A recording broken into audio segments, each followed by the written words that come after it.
My message to you as Kasoma Farouk of Uganda, I'm emphasizing no one is coming. No one is what? Coming. The government is busy, your family is busy, even your friends are what? Busy. So you need to work hard and get good results. So one of the great reviews. So our question, how successful was the 1878 Berlin Congress in solving the problems of Europe? So we are saying the 1878 Berlin Congress was a meeting of powers of Europe held at Berlin in Germany between June and July 1878. It was called by German Chancellor Otto von Bismarck, and it was attended by Premier Benjamin Disraeli of Britain, Count Andras of Austro-Hungary, Gorchakov of Russia, Italy, France, Serbia, Greece, among others, had representatives. But of course, we are saying the Congress of Berlin aimed at promotion of peace and solving issues diplomatically. Bismarck, as a honest broker in politics, in his mission, he wanted to promote peace. He didn't want countries to fight. That's why he came up with the Berlin Congress. After realizing that Austro-Hungary and Russia had conflicts in the Balkans, he called it the Berlin Congress. Now, in our discussion, we need to understand the achievements of the Berlin Congress of 1878. Number one, the Berlin Congress reduced the size of the big Bulgaria created by the Treaty of San Stefano of March 1878 between Russia and Turkey, which left Britain contented. You remember, in the Treaty of San Stefano, Russia was given great influence in where? In the Balkans. So by this time, the Berlin Congress reduced the size of big what? Big Bulgaria. Big Bulgaria's size had to be reduced, and this reduced the influence of Russia. We are saying by this time, this left Britain contented. Why? Because the major conflict over supremacy in the Balkans was between Britain and Russia, where Britain didn't want Russia to have more influence. In where? In the Balkans. So reducing the size of big Bulgaria, we are saying Britain was what? Contented, because the influence of Russia had to reduce. Another one, it distributed the territories among the great powers. Britain received Cyprus.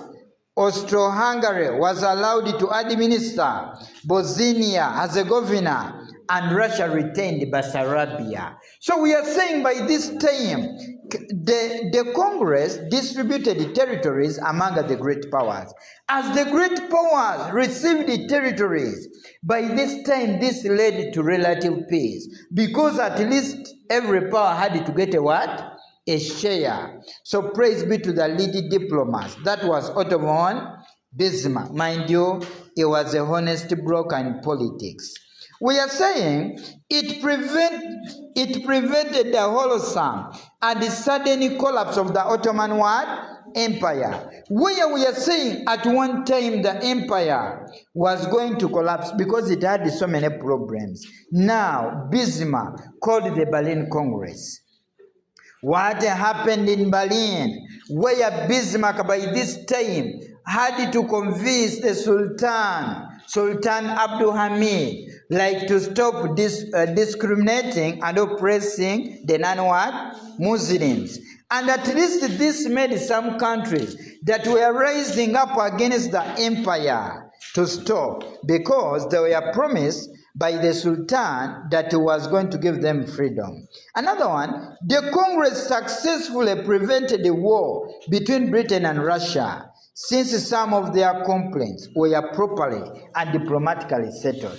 Mind you, Britain was against Russia's influence in the Balkans, or the Ottoman Empire, where we are saying the Berlin Congress by this time prevented a war between Britain and Russia. What happened in Berlin? Because even Britain got somewhat territories, and its voice was heard anyway. So we are saying the diplomats at Berlin tried to achieve. Another one, it contributed to the establishment of the dual alliance of German and Austro-Hungary. You remember in the Berlin Congress, where we are saying today that Bismarck made Austria happy. I think you know this. Austria was happy. Why? Because Bismarck supported Austria to take over the what? The territories altogether. As Austria got the territories, that Bosnia and Herzegovina, it is this that made Austro-Hungary to cooperate with the Germans, and later they had to form dual alliance. Why did Bismarck need the dual alliance by this time? Because Bismarck lost the friendship of Russia in the Berlin Congress of 1878, as he supported Austro-Hungary to take over territory, and he left out Russia. So Bismarck feared that what if Russia cooperates with my enemy today? Yes, and by this time, the enemy was what? France, altogether. And they declare war against what? Against me. Now what happened?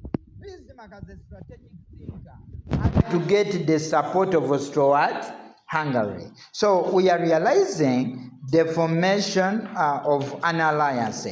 Then it is secured the promises of reform and improved the governance from Sultan Abdulhamid II of Turkey. We believe by this time that Sultan Abdulhamid II of Turkey promised to make what? Reforms, changes.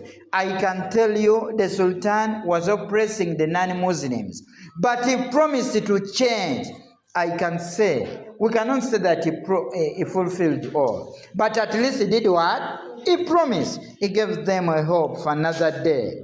Another one, it enforced the principle of nationality and granted complete independence to Serbia, Montenegro, Romania, and Bulgaria. We are seeing countries got their what? Independence. So in this kind of arrangement, we are saying the Berlin Congress tried to do what? To achieve changes rising up. Another one, it provided the peace bloc of Europe, Otto von Bismarck, an opportunity to settle European problems in a diplomatic and more acceptable fashion. We are saying today, Bismarck got an opportunity to solve problems in a diplomatic way without fighting. Because all powers had to agree what was discussed in the Berlin Congress. Praise be to the lead thinker Otto von Bismarck. Mind you, the period 1871 to 1890 was called Bismarck era. No one was supposed to talk except Otto von Bismarck. Then it checked Russia's imperialism and expansionist policy in the Balkans. You remember, Russia had what you call imperialistic tendencies and expansionist policy. Russia was never contented in its mind, but in the Berlin Congress, Russia's expansionist policy was was checked. How? By, for example, giving like territories even to other countries. Then it maintained peace, security, and stability. So we believe by this time, peace, security was maintained. How? In the way that countries were not willing to fight because they had to solve their problems peacefully. So I can tell you the lead thinker in the Berlin Congress was Otto von Bismarck. By the way, according to Dennis Richards is authority in history. He wrote a great book, Illustrated Modern Europe. He's telling us in his book that Bismarck was the most wise man of his time.